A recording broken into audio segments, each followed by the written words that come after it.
विद्यार्थी मित्रों नमस्कार, मैं अजित कुमार एक्सीलेंट क्लासेस में आपका हार्दिक स्वागत करता हूं।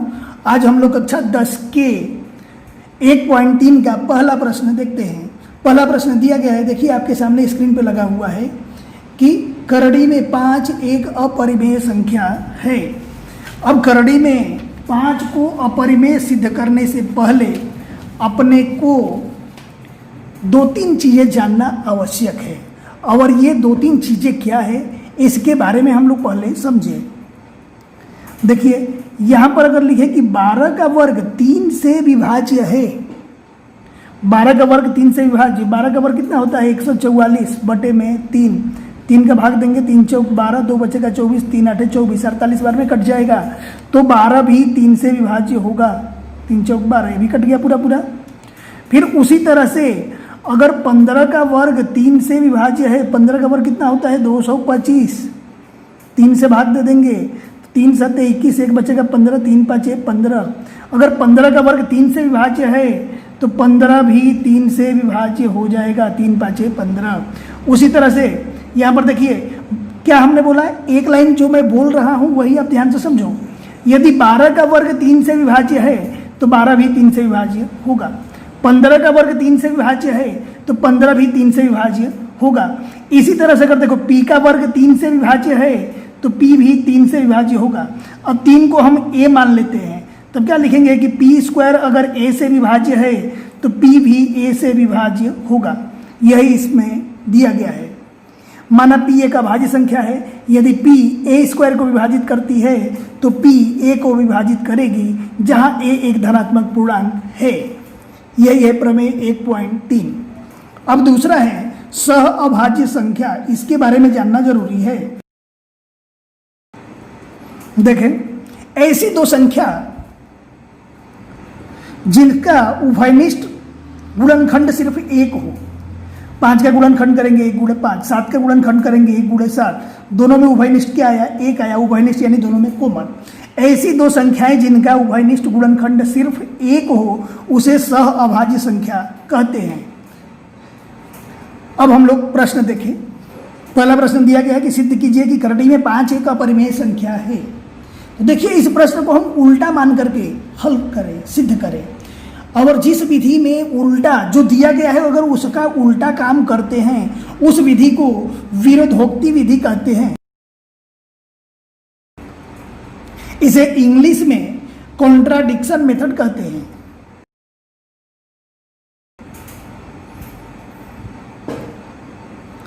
तो क्या करना है, अपने को सिद्ध करना है कि करड़ी में 5 एक अपरिमेय संख्या है। इसको हम लोग उल्टा मान करके करें, यानी हम लोग क्या मान लेंगे कि यह एक परिमेय संख्या है। तो मान लेंगे कि माना करड़ी में 5 एक परिमेय संख्या है, यही चीज लिखना है। अब देखिए प्रश्न में दिया गया है कि अपरिमेय संख्या है और हमने क्या मान लिया कि परिमेय है, तो इसका क्या है, विपरीत है। तो ये भी लिख देंगे कि जो प्रश्न के विपरीत है। अब एक चीज आप ध्यान से समझिए कि परिमेय संख्या किसे कहते हैं, तो ऐसी संख्याएं जिसको हम p बटे q के रूप में लिख सके। देखिए ऐसी संख्या जिसको हम p बटे q के स्वरूप में लिख सके उसे हम क्या कहते हैं, परिमेय संख्या कहते हैं। यानी जिसको हम बटे के रूप में लिख दे वो परिमेय संख्या है। शर्त क्या है, शर्त यह है कि नीचे वाली संख्या 0 नहीं होनी चाहिए, यानी q नॉट इक्वल टू 0। उदाहरण देख ले, अगर 5 है तो इसको हम 5 बटे 1 लिख देंगे, परिमेय संख्या है। अगर ऊपर 0 है तो 0 बटे 3 लिख देंगे, चलेगा। यहाँ पर देखिए ऊपर वाली संख्या 0 हो सकता है, नीचे वाला 0 नहीं होना चाहिए। जैसे यहाँ 3 बटे 0 हो, इसका हर 0 हो गया तो ये परिमेय संख्या नहीं है, यानी नीचे वाली संख्या 0 नहीं होना चाहिए। तो देखिए यहाँ पर जब इसको हम परिमेय मान लिए तो इसको बटे में लिख सकते हैं। तो इसका बटे वाला फॉर्म हम ऐसा सोच लेते हैं कि माना कि करड़ी में 5 बराबर a के बटे में b, जब परिमेय संख्या है तो नीचे वाला 0 नहीं होना चाहिए, तो b नॉट इक्वल टू 0 लिख देंगे, जहाँ b बराबर नहीं है किसके, 0 के। और a और b कैसी संख्या है, सह अभाज्य संख्या। सह अभाज्य संख्या किसे कहते हैं, अभी मैंने बताया था। उदाहरण के रूप में ऐसे सोच लो कि अगर 15 के बटे में 25 है, सहअभाज्य नहीं है, ये अभी कटने वाला है। 5 से घटाओ, 5 दिया 15, 5 5 25, 3/5 आ गया, ये सहअभाज्य संख्या कहलाएगी। ठीक है। जहां ए और बी सह अभाज्य संख्या है, ऐसा लिखना पड़ेगा। अब देखना विद्यार्थी मित्रों ध्यान से इस लाइन को कि ए और बी सह अभाज्य संख्या है, इसका मतलब कि इनका उभयनिष्ठ गुणनखंड सिर्फ एक ही है, एक के अलावा दूसरा कोई उभयनिष्ठ गुणनखंड नहीं आना चाहिए, या ए और बी अभाज्य संख्या हो, ऐसा भी लिख सकते हैं। अब देखिए ये बी का इधर भाग है, इधर आएगा तो क्या हो सकता है, गुणा हो सकता है। तो यहाँ पे हो जाएगा कि करड़ी में 5 बी बराबर ए। अब इन दोनों पक्षों का वर्ग कर दो। जब दोनों पक्षों का वर्ग करेंगे तो ये हो जाएगा कि करड़ी में 5 बी का स्क्वायर बराबर यहाँ हो जाएगा ए का वर्ग। यहाँ साइड में लिख देंगे कि दोनों पक्षों का वर्ग करने पर। अब देखिए वर्ग करने चले, करड़ी में 5 का जब वर्ग करेंगे तो एक चीज़ आप ध्यान से समझ लेना, यहाँ पर इस तरह से देखो, करड़ी में 5 गुणे करड़ी में 5, इसका आंसर हो जाएगा करड़ी में 25, और 25 का वर्गमूल कितना आता है 5। 25 का वर्गमूल कितना आता है 5। और इसको हम ऐसे भी लिख सकते हैं कि करड़ी में 5 है, इसका डायरेक्ट अगर वर्ग करें तो हम अपनी भाषा में एक स्टाइल बताते हैं कि स्क्वायर से करड़ी को खत्म कर दो, डायरेक्ट आंसर क्या आ जाएगा 5। तो यहाँ पर देखिए करड़ी में 5 का जब वर्ग करेंगे तो स्क्वायर से करड़ी खत्म कर देंगे, आएगा कितना 5, और ये हो जाएगा b। यहाँ वर्ग है तो यहाँ भी वर्ग करना पड़ेगा, ये बराबर क्या हो जाएगा ए स्क्वायर। यहाँ पर देखिए क्या आया हुआ लास्ट वाली लाइन कि 5b square equal to A square. इसको हम ऐसे भी लिख सकते हैं कि ए स्क्वायर बराबर 5 गुणे बी स्क्वायर, यानी ये 5 क्या है ए स्क्वायर का गुणनखंड आ गया एक। जैसे संख्या में देख ले 6 बराबर हम क्या लिख सकते हैं कि 2 गुणे 3, ठीक है। तो ये 2 क्या है 6 का एक गुणनखंड है। तो ये 6 किससे विभाज्य होता है 2 से विभाज्य होता है, 6 में 2 का भाग लग जाता है। ऐसे ही यहाँ ए स्क्वायर का गुणनखंड 5 है, इसलिए ए स्क्वायर किससे विभाज्य हो जाएगा 5 से विभाज्य होगा। तो यही चीज़ यहाँ पर लिखना पड़ेगा कि 5 ए स्क्वायर का गुणनखंड है। ए स्क्वायर किससे विभाज्य होगा 5 से विभाज्य होगा। अब हम लोग प्रमेय पढ़े थे अभी 1.3 कि यदि पी स्क्वायर ए से विभाज्य है तो पी भी किससे विभाज्य होगा ए से विभाज्य होगा, यानी उसका वर्ग अगर ए से विभाज्य है तो वह संख्या भी ए से विभाज्य होगी। तो यहाँ ए स्क्वायर 5 से विभाज्य है तो इसलिए ए यह 5 से विभाज्य होगा। कहाँ से प्रमेय 1.3 से। अब देखिए यहाँ पर ए यह 5 से विभाज्य है, यानी अपने क्या करेंगे ए को 5 से भाग दे दे, और ऐसा मान ले कि ए को 5 से भाग दे देने पर सी आ गया, लिख दे कि जहाँ सी एक पूर्णांक है, कोई भी पूर्ण संख्या हो सकती है, तो ए बराबर कितना हो जाएगा 5c हो जाएगा। ए का मान कितना हो गया 5c। ये वाले कथन को हम मान ले रहे हैं समीकरण 1। अब एक काम अपने को करना है कि ये a बराबर जो 5c है इस मान को ये समीकरण 1 में रखना है। a बराबर 5c समीकरण 1 में रखने पर यहाँ पर रखें तो ये कितना हो जाएगा 5b स्क्वायर बराबर a के जगह पर कितना लिख देंगे 5 और c इसका वर्ग है तो यहाँ हम कर दे रहे हैं वर्ग, तो इसलिए ये कितना हो जाएगा 5v स्क्वायर, 5 का वर्ग कितना हो जाएगा 25 और ये c का वर्ग, ये 5 का गुणा है इधर आएगा तो भाग, यहाँ पर क्या हो जाएगा b स्क्वायर बराबर ये हो जाएगा कि 25 बटे में 5 गुणे c स्क्वायर, या b स्क्वायर बराबर 25 में 5 का भाग दे देंगे कितना हो जाएगा 5 और इंटू ये c स्क्वायर। अब यहाँ से देखिए अपना प्रश्न लगभग हल हो चुका है। b स्क्वायर बराबर क्या आ गया 5 गुणे c स्क्वायर। अभी हम ये उदाहरण आप लोगों को बताया था कि अगर 12 बराबर हो कि 2 गुणे 2 गुणे 3 तो 12 अपने गुणनखंड से विभाज्य होगा, यानी 2 से भाग चला जाएगा, 2 से भाग चला जाएगा, 3 से भाग चला जाएगा। उसी तरह यहाँ पर b स्क्वायर बराबर कितना है 5 गुणे c स्क्वायर, तो ये बी स्क्वायर क्या होगा, 5 से विभाज्य होगा, सी स्क्वायर से विभाज्य होगा। तो यहाँ पर लिखेंगे कि बी स्क्वायर 5 से विभाज्य है।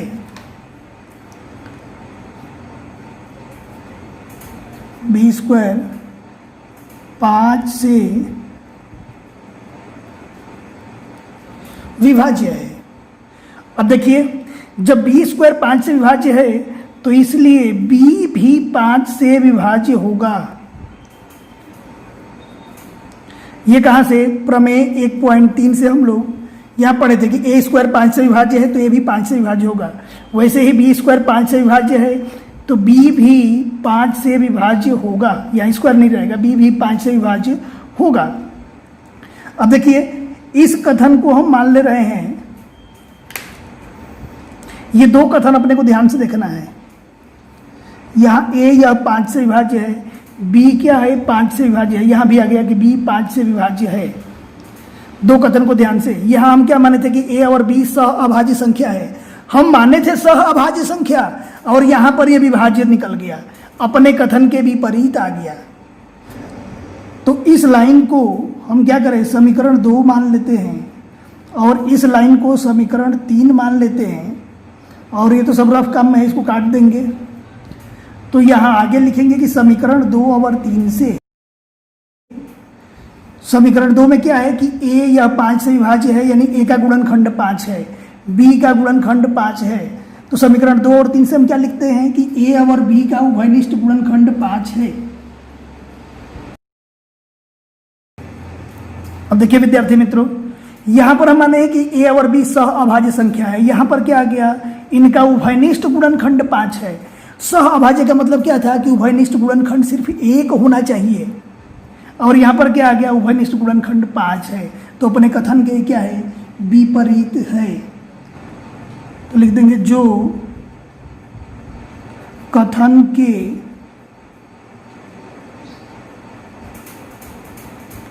विपरीत है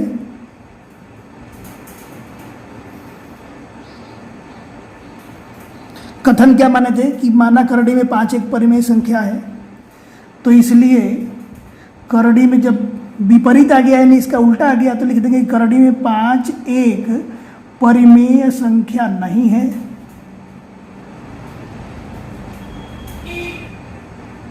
और जो संख्या परिमेय नहीं होती है वो क्या होती है, अपरिमेय होती है। तो इसलिए करड़ी में 5 एक अपरिमेय संख्या है।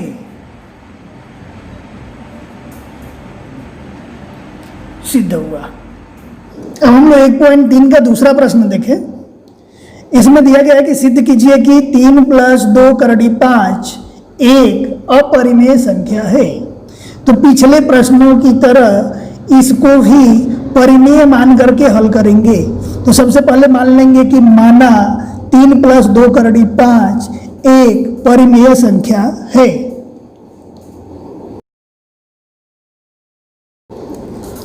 अब देखिए, जब ये परिमेय संख्या है तो परिमेय संख्या के गुण के बारे में हम लोग जानते हैं कि उसको a/b के स्वरूप में लिख सकते हैं, बटे में लिख सकते हैं। तो इसलिए भी यहाँ पर ये लिखेंगे कि ये 3 + 2 करड़ी में 5 बराबर a के बटे में b, जहाँ नीचे वाली संख्या क्या होना चाहिए, 0 के बराबर नहीं होना चाहिए, यानी b ≠ 0, और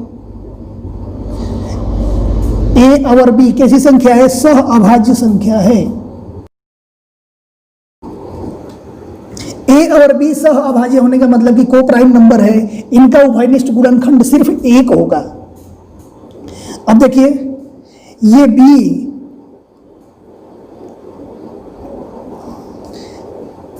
यहां पर ये 3 प्लस में है, बराबर के इधर आएगा, यानी बॉर्डर क्रॉस करेंगे तो इसका चिन्ह बदल जाएगा, 3 प्लस में है तो इधर जाएगा माइनस में हो जाएगा।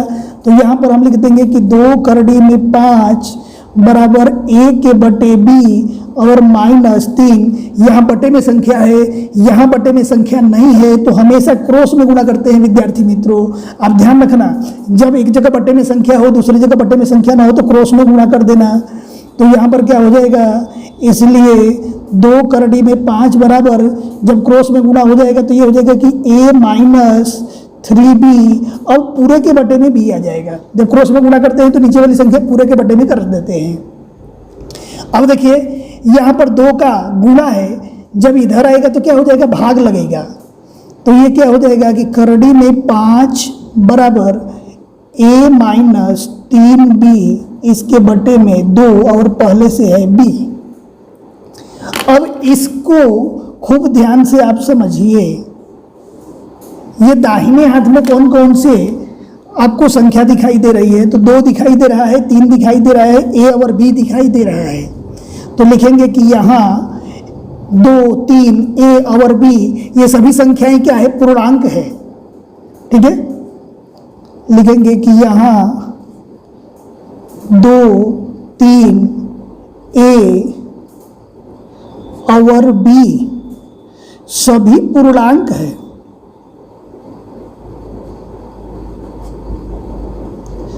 और जब सभी पूर्णांक होंगे तो पूर्णांकों को जोड़ घटा के अगर बटे में रखते हैं तो संख्या क्या होती है, परिमेय संख्या होती है। कोई भी पूर्णांक हो, जोड़ो घटाओ और उसको बटे में रखेंगे, जब बटे में रख देंगे तो कौन सी संख्या कहलाती है, परिमेय संख्या हो जाती है। तो इसलिए अब क्या हो जाएगा कि ये a माइनस 3b और इसके बटे में 2b परिमेय संख्या होगी। पूरे प्रश्न का आंसर यहीं से निकलेगा। जब ये परिमेय संख्या होगी तब, अब एक चीज और आप ध्यान से समझिए, जब ये परिमेय संख्या होगी तो इसके बराबर भी ये भी है, तो ये भी तो परिमेय संख्या होनी चाहिए। तो फिर लिख देंगे कि इसलिए करड़ी में 5 भी एक परिमेय संख्या होगी।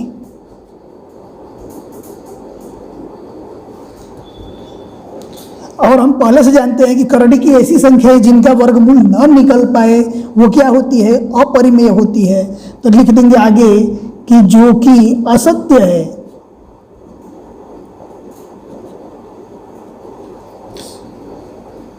क्योंकि करड़ी में 5 एक परिमेय संख्या है।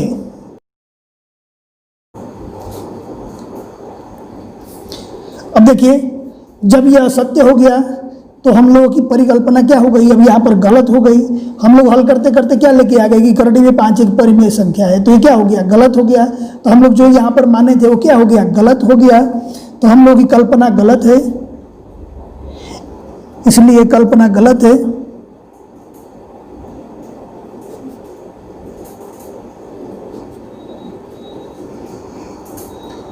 जिससे यह सिद्ध होता है कि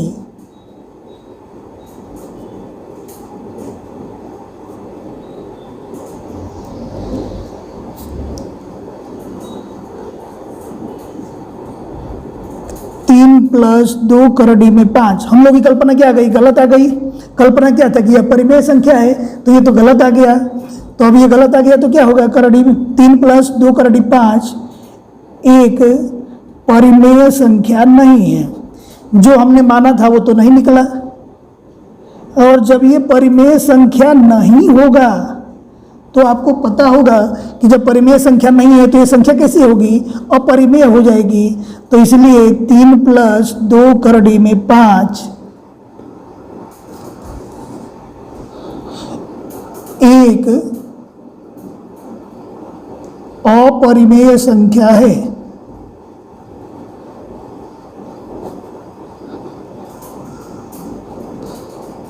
यही हो गया अपना